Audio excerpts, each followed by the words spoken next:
wrote a couple of things down just because I want to hit on a few key points, but please feel free if you have any questions or thoughts to add, points to add to this.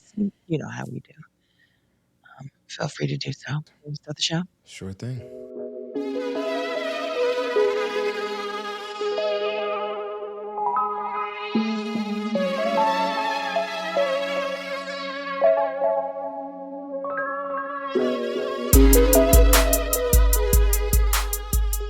Hey everyone, welcome to or welcome back to One Man and One Woman, the podcast. I am one of your co-hosts, Tara Michelle. And I am J. Flan. Today we are going to be talking about the era of confusion. As you and I have already talked about a few of these, I'm ready to just jump right in. I think um, the reason I chose the topic of this or the title for this episode was because of the soft girl era. This thing we've been hearing around, and I always found it comical that a woman would say, "I'm in my soft girl era," as if that hasn't always been the space, the area, the arena, the place that we were supposed to be in. I do understand that some things have changed in life. I really do.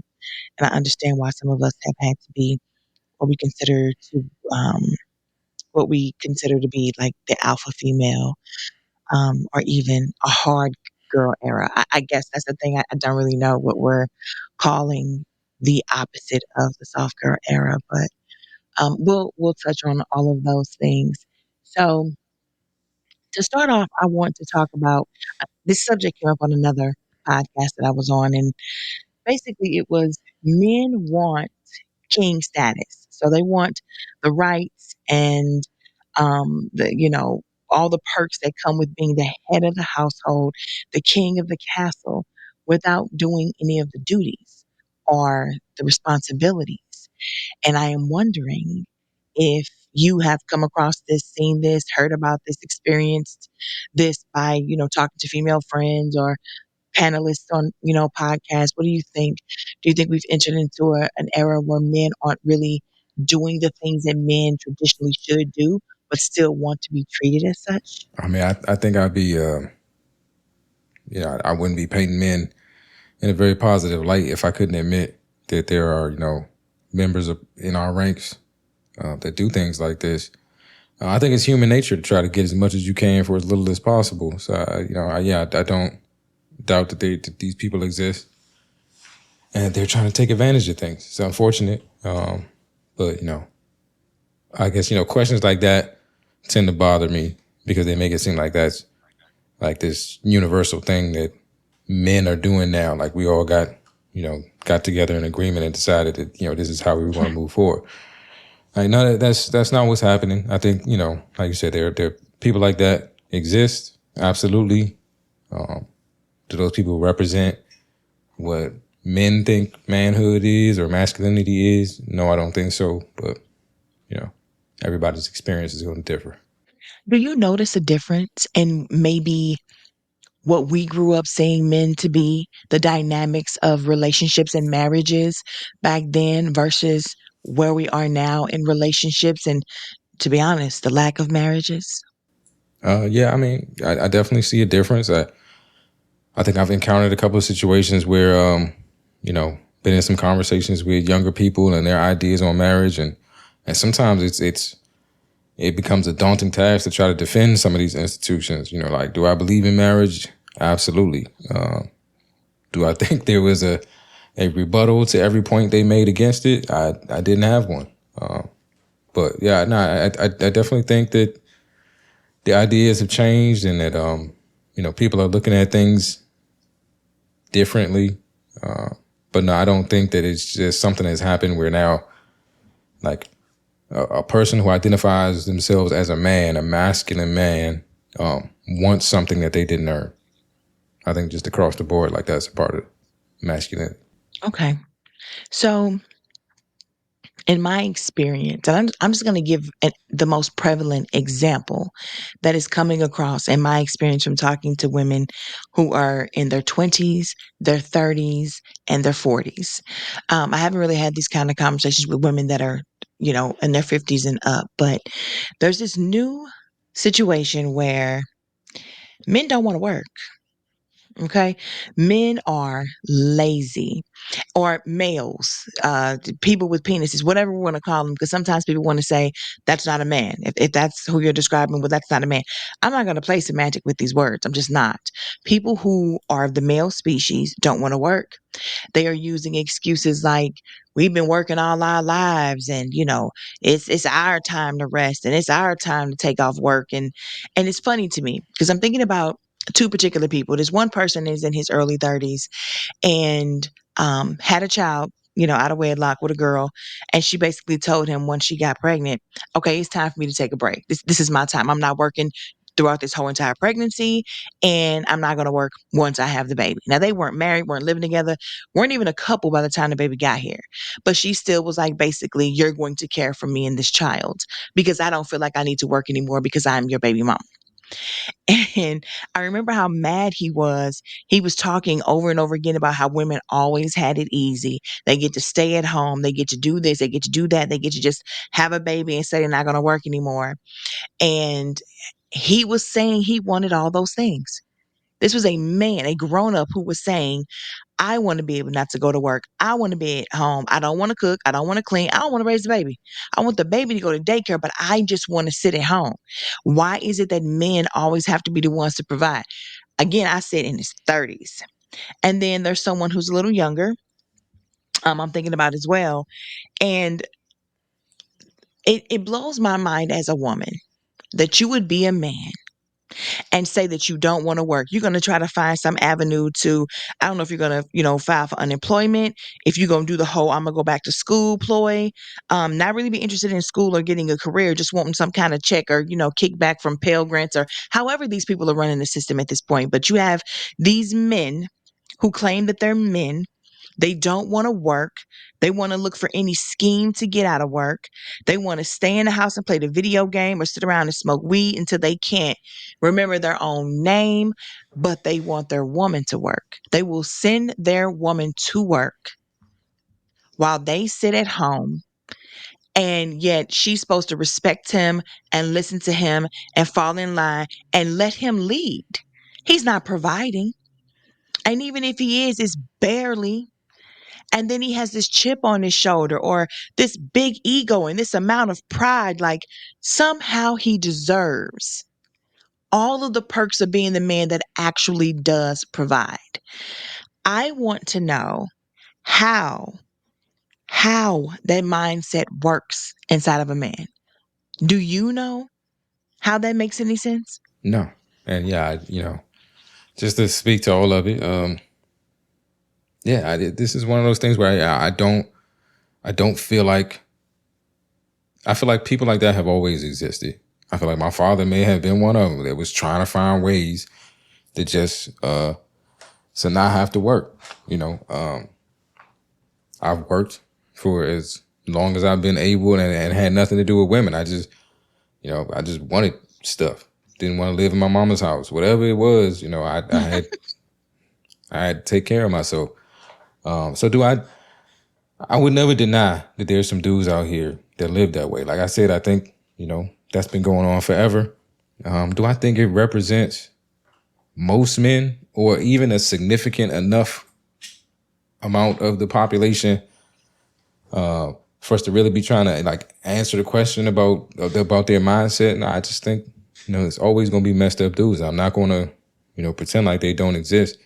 But I don't feel like this is the reality of what men are, or some I don't know, red flag about a turn that men are making. I don't see that enough. I don't know enough guys who don't want stuff that they just don't work, whether it has anything to do with a woman or anything like that. Like that is I'm not the glad reality that I that you live don't in. know enough men like that because they're out here. Um, I think, and I don't know if it goes back to the police brutality type of thing where we say, oh, that's been going on for a long time. It's just that now We have people who have podcasts and people who are on social media calling it out, and everybody has a cell phone now. I agree with you. I know it's probably been going on for quite some time, but baby, it's it's almost like now you would think back in the day, like people like your dad or anybody else whose dad may have been this way, I don't think they would have flaunted it.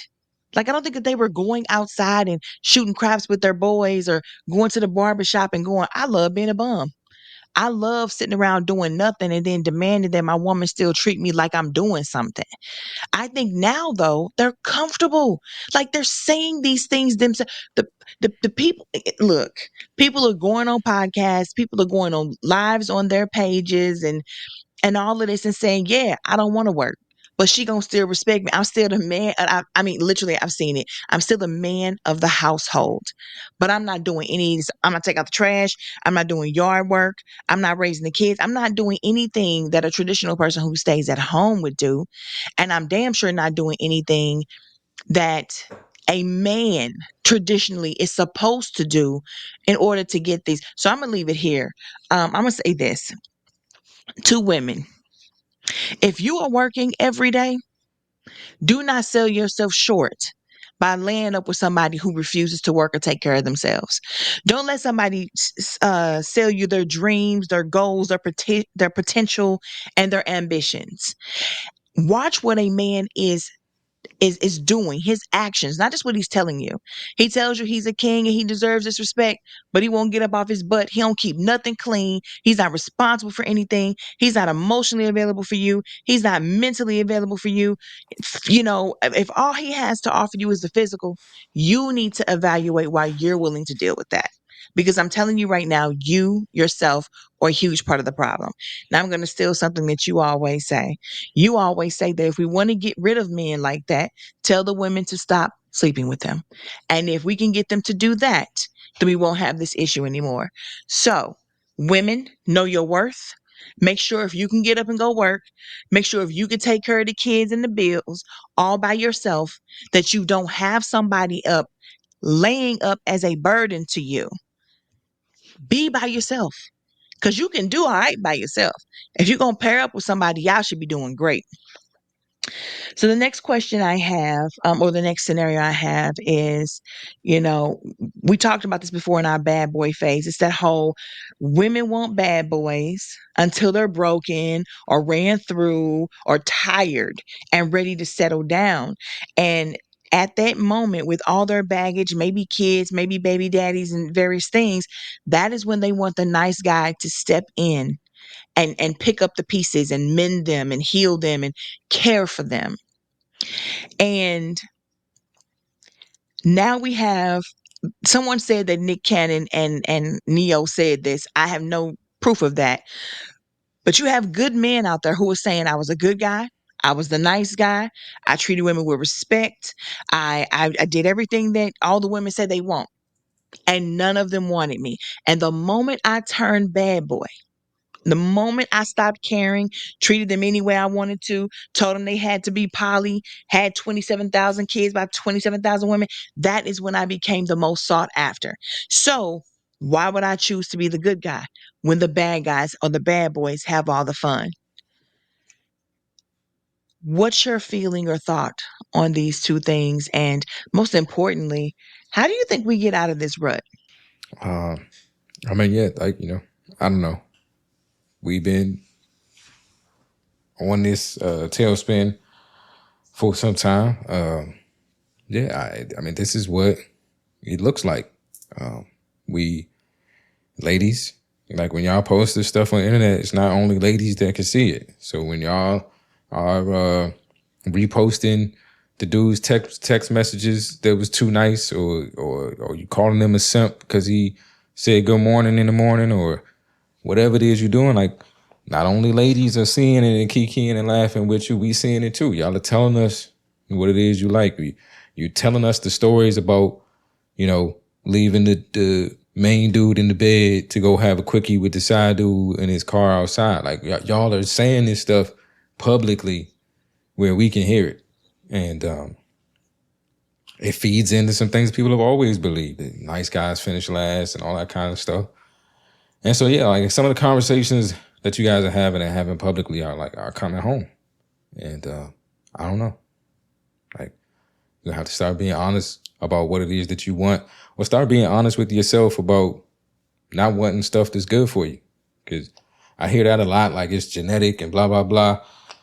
You know, I don't know.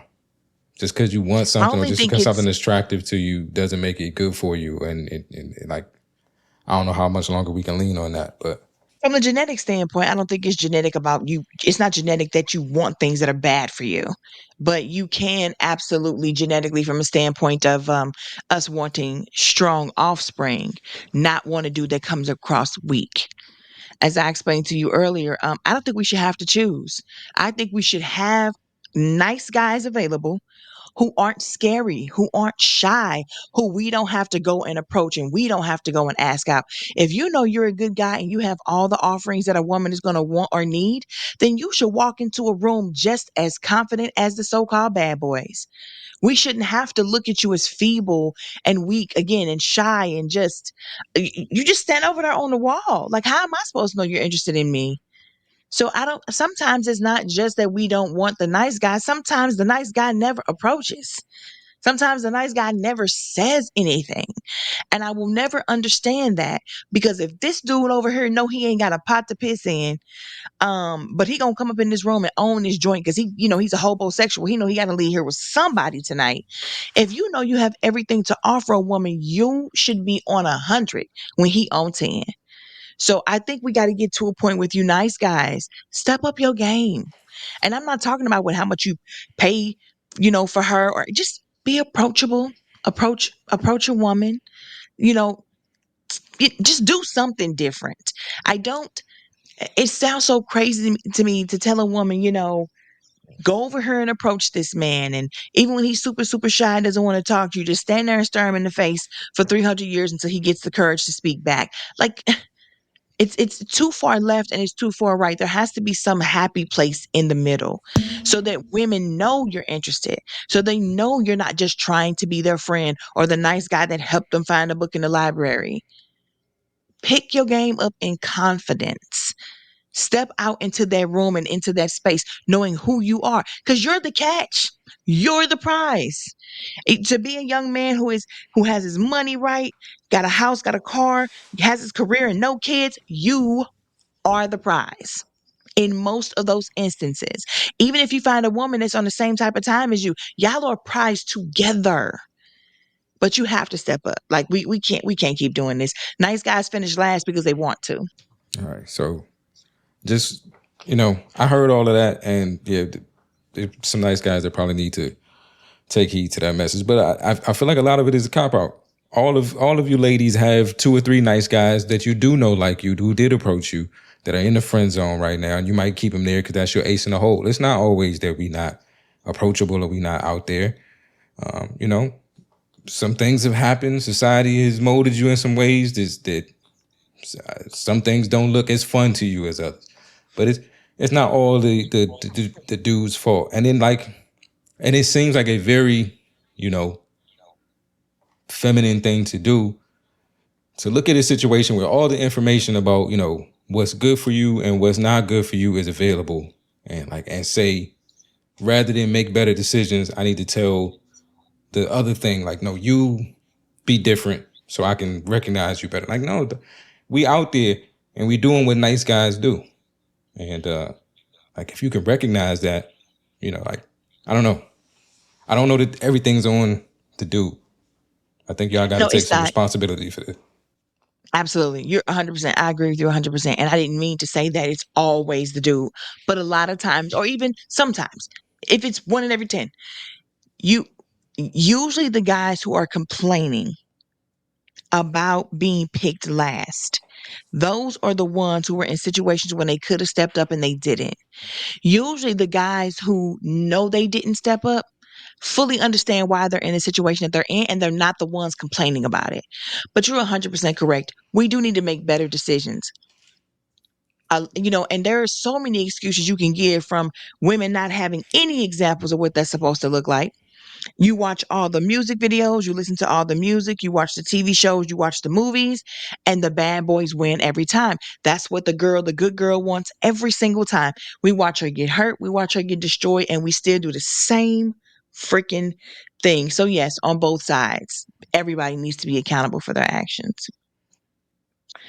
The next scenario I want to talk about is this the fact that there are so many missing fathers. There are so many children born out of wedlock, divorces, all kinds of stuff that throw women in the arena of having to be an alpha female at work or at school because she's competing for a top spot in a male dominated society and workforce. And then, maybe she, gets married or accidentally gets pregnant or gets pregnant by a long term love, and the dudes flee. We have a lot of men who are not staying here for their kids. And you have these women who, I guess, enter an alpha female era or a hard era, so to speak. And now they're saying, this is my soft girl era. This is me. And I think to some of these girls, they think they have profoundly created something. When to me, it's the way that we've always been. I want to know from a male perspective, from your perspective, how do you think it's best to get women into the natural era, is what I'm going to call it, soft era, whatever. How do you think it's best to get them back in that position when for real life has caused them to have to raise kids by themselves, to be the only parental influence in these kids' lives, pay all the bills, take care of everything, and again, compete in a male dominated driven world, society, country? How do we get those women to be cute again, to be pink and soft and fluffy, and to trust men again, to let go of the reins when they enter into relationships? I mean, it's a want thing. Yeah, if you ask me, if that's what you want, um, then that's what you can have. Like the men are out here and the women are out here. We have to start believing that we exist and not settling for things that we don't want, and then being disillusioned with what the world is because we settle for something rather than hold on to hope that it actually exists, and just make those connections. Like I think we're just doing too much settling. You know, um, if you're looking for a certain kind of man, so that you can be in your soft girl era, or you can do whatever it is, so you can feel safe and have that safety to be that kind of a person. If that's who you truly are, then find that dude and don't waste your time with anybody but that dude, because you're not serving yourself. You're not getting anywhere. You're not getting the opportunity to be who you want to be. You're not helping that individual. It's just another bad, possibly toxic relationship that could end up with more children, like what you talked about to start the thing. So it's like we gotta, on both sides, stop settling and you know have faith. Don't. There is a clearly a narrative out there to try to convince people that the world is way worse than it actually is. There is horrible things going on, and there is good. Like, and if you only ever see the horrible, then we might need to adjust your lenses or something, because there is some good out there. I agree. I think sometimes you just put things so beautifully and you make it seem like it's just so simple in this world. And I guess it could be, if that's what you want to see, put it out there more. Like you said, you go to your Facebook page, Jared Flanagan, and you share it with the world. You put it out there and you say, come to my page. It's the safe space where you're not going to see all the foolishness. You want to see jokes, you want to see humor, you want to see hip hop, you want to see what we're doing in the culture. That's amazing. I was watching you post after post after post of the stuff we were doing in the gymnastics. You know what I'm saying? And in the Olympics period, track and field, all of that. Just accomplishment after accomplishment, and things to be proud of and happy about. And I think we do need to be the change that we want to see. If you're tired of, like I used to do, like even in me trying to be more positive, I guess I was kind of sort of being negative. But anytime somebody shared a fight video, I deleted them from my friends page. Anytime somebody showed a video of somebody being unalived or jumped or just anything crazy, I deleted them from my friends list to remove that from being available to me. I don't watch the police brutality videos anymore. on your mask. And that I can't put it in my spirit and my soul, but I think it's more avoidance because which is good for me, but at the same time, now these people can't see the positive things that I post. Like I can't affect change in their lives because they are blocked, deleted, removed, and can't see what I have going on. So it is a version of, how to maybe change the algorithm for yourself. But I think the sad part for me is that when we do see positivity, when we do see people who are happy, I'll always use Sierra and Russ.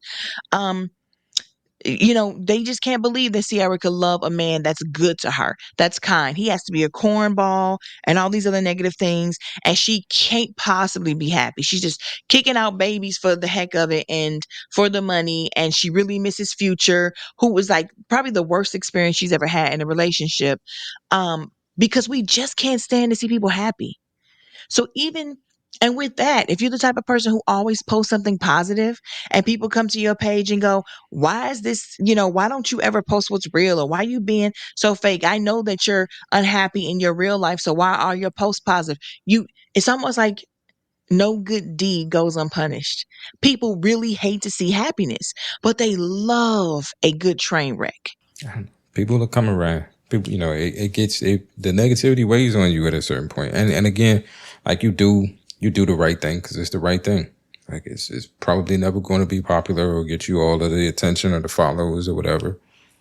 But I campaign for balance. I just like there is clearly a you know a campaign to try to paint the world as the worst, most hopeless place you could ever imagine. They want you to give up. They want you to stop trying.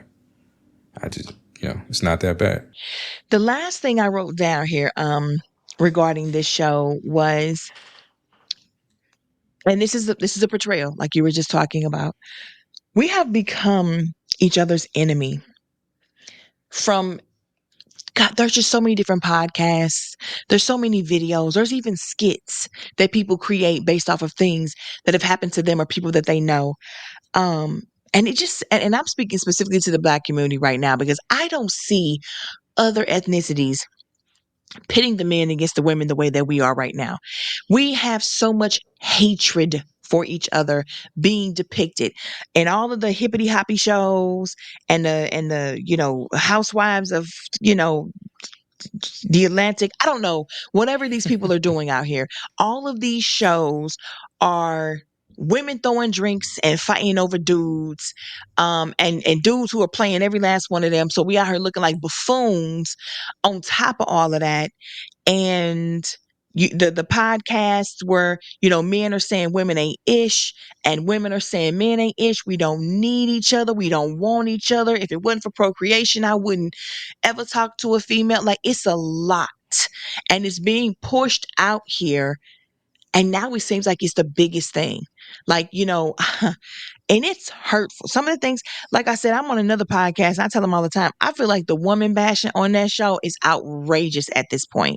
And anytime a woman tries to stand up and go, hey, we aren't the only culprits here, men do this too. Now we don't know how to stay on subject. But what do we do? How do we stop this? Even if what you say is true, even if this problem isn't as big as it's being made on social media, there clearly is an issue. From Kevin Samuels to all those trying to copy him to those who are just absolute, because he used to be right on a lot of stuff that he said, but to all of those who just hate women and that's what they want to spew, it is a thing. How do we gain control of this? Because it's hurting us, like I said, more than anybody else. Now you got white women making videos about how they better for us than we are. I mean, how they're better for our men than we are. And I know you can date whoever you want. You can do your interracial thing. That's never been my vibe. I love black men. There's no better creation that God made than a black man. So never. But it is hurtful to see white women and German women and whoever else come out here and make these videos about how much better they will be to our men than we are. And they're buying into it. And then you have the sisters going out talking about, I'm going to get me a white boy then, or I'm going to get me an Asian boy then. Love who you want. But if you are intentionally saying you're never going to date your own ethnicity again because you feel like they are that worthless, I have a problem with that. I don't have a problem with you falling for who you fall for. But if you can get on social media and say, I'm never going to date a black man again, it's wild to me. It's wild. So how do we even begin to rein this in? I mean, I guess it's to me it's all intention. Like, what are we doing when we go and we have these conversations? Like, do they is this constructive? Does this suit me at all? And if more of us, maybe asked ourselves those questions and didn't participate in things that we didn't think, helped us uh, very much, some of the conversations with less. I just, again, it feels so one note because it's the negativity is overrepresented and the positivity is underrepresented. And I just, if you're a content creator, take some time out to make some positive content. And we've got to do two things. We've got to make the content and then we've got to support it when it gets out there. The same way, the same energy you would use to talk about something that you can't stand, you know, use that same energy to promote something that you do like. But I think it's on us. I think the other side, the op, they doing their job. They get up every morning and think about something new to do to spread their message. Those that don't like that message, what are we doing to combat that on a daily basis? What message are we spreading? And I think it just works like that. It's a slow process. Each one teach one. But Why does it always I have this problem with anime. I have this problem with movies. I have this problem with music. Why is it always so easy for the bad stuff, the negative stuff, the toxic stuff to just take off like wildfire? People love a train wreck. But like you just said, when you're trying to put your positive message out there, th- th- Kevin Samuels started off talking about dudes and what they needed to do. Nobody listened to him at all. Soon as he switched over to women, all the men who wanted to come and bash couldn't wait to listen to Uncle Sam or Uncle Kevin or Deacon whatever Samuels. Their new whatever the hell he was to them. Um, but when it comes to positivity, it is slow and steady wins the race. Reach one, teach one. Why? Why is it so easy for the negative to spread and become popular? Girls talking about busting it wide open. All these heifers out here that's rapping right now about nothing but what's between their legs. Meg, Cardi, Lotto, the girl, that I thought had oh Lord Jesus, what's that girl? Spice or something like that. Glorilla, even though Glorilla got some beats to her songs that I like, and her voice is just amusing to me. She's funny to me. I still can't like you're not to see me nowhere bopping to anything that she's talking about. That is what's taking off right now. You have somebody like Logic or whatever these people. And I can't even think right now of some positive rappers that but they don't get any attention. Common people Common comes out with an album and people he's so boring. Rakim come out with an album. Sometimes Nas come out with an album. People don't want to hear you talking about something where you're talking about being uplifting. Kendrick Lamar. How many people? Ken, Smash Light. That's what I'm gonna call him now. Ken is out here mad at Kendrick Lamar because he says he makes, freedom slave music or whatever he said. He has a problem with the fact that Kendrick likes to teach and have a message in some of his songs. That is the end of the world to him. Aubrey can do no wrong in this man's eyes. But he has a problem with Kendrick for trying to empower and spread a message to people. And it's we do it to it's us doing it to us. We know others are going to do it to us, but we jump on the bandwagon. You know what I'm saying? The two biggest selling, rappers of all time are Aubrey, who is not of the culture, and Eminem, who is white. You know what I'm saying? Like you said in one of our other shows, these people copy what we do and set up these spaces to make money off of it and are so kind to let one or two of us join in and be a part of our culture that they have monetized. It's too much. And at this point, I just need somebody to explain to me, like I said, why it's always so easy for the negative and for the bad to spread far and wide. And when you want to do good, it feels like it's damn near impossible. yeah, it's one of those things where I don't know. I'm not sure that the why is. I'm not sure that understanding it helps any. It doesn't change what I have to do. So I swear, sometimes, sometimes. I mean, I sometimes, can't get mad at you because what you're saying is right. I am very mad at you though because you act like it's just so easy. No, it's not easy. None of this stuff is easy. Nothing, anything worth having is worth working for. Most of the stuff is difficult. I don't know why God made it that way too.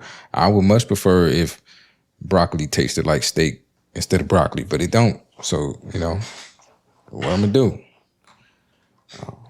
Eat your I just, broccoli with your steak. That's what you're gonna do. that's how the world works. But you do what's right because it's right, not because it's easy. I really do appreciate you and your point of view. Because, if I'm gonna keep it 100, this stuff frustrates me so much. And I spend so much time on different podcasts just asking the same questions, not really getting too much of an answer. You give answers. Your answers are putting the work in and staying true to yourself and fighting for what you believe in, no matter how long it takes. I mean, as long as you're living on this earth, if you stay right in your truth, and eventually you're gonna, even if it's just your kids that you teach, and they continue to teach their kids and their kids, and it trickles on that way. Your family line is set. Um, it's something, but I mean, it just seems mad depressing sometimes to just know that if you wanted to at any point just just go out with all kind of reckless abandon, you'll probably have a lot more fun, and maybe even for a little while be way more successful than you would be. Like people in the workplace, people who go out here and are conniving and do people all kind of wrong and climb to the top, and it looks like they're living their best lives. I hope they are tormented and never sleep at night. I hope, boy, I don't want to hope the worst for people, but I just feel like, I don't know. You have a lot of people who go bad because they say it looks like the people who are doing bad are having the most fun. And then in that, you lose yourself. But I guess I don't know. I would like for men to be men, for women to be women, for people to be honest and loyal and faithful and happy and less reckless. Um, if that's not too much to ask, please and thank you. Please and Any thank words you. of encouragement for the people? Uh, I don't know. Yeah, just all that stuff she said. What she said. Let's go with that. Thank you guys for taking the time to listen to us again this week. If you have any suggestions or any feedback on this topic, we love to hear it. We have our YouTube page, of course. You can always go to Opinionated Sense on YouTube and find me there. All of my shorts that I put up are pretty much about the show, and they can help you get to the YouTube page if you can't find it, of course.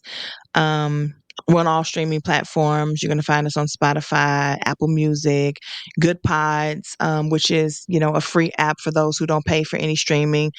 Maybe iHeartRadio. I don't know. Are we on Title? No. No. Okay. I don't have Title anyway. I don't care about a Jake's. Anyway, I'm not even going to go there. But you have Just Title. So unsolicited. Just out yeah. of nowhere. Just The Jay-Z hate will always be unsolicited for me because I don't like Sean Carter, but I digress. I hope you guys enjoyed this conversation. And until next week, please remember to be kind to others, or be good to yourself and kind to others. Be kind to others and good to yourself. Both of them, all of them. It's fine. I don't know. Until next week, holla. holler.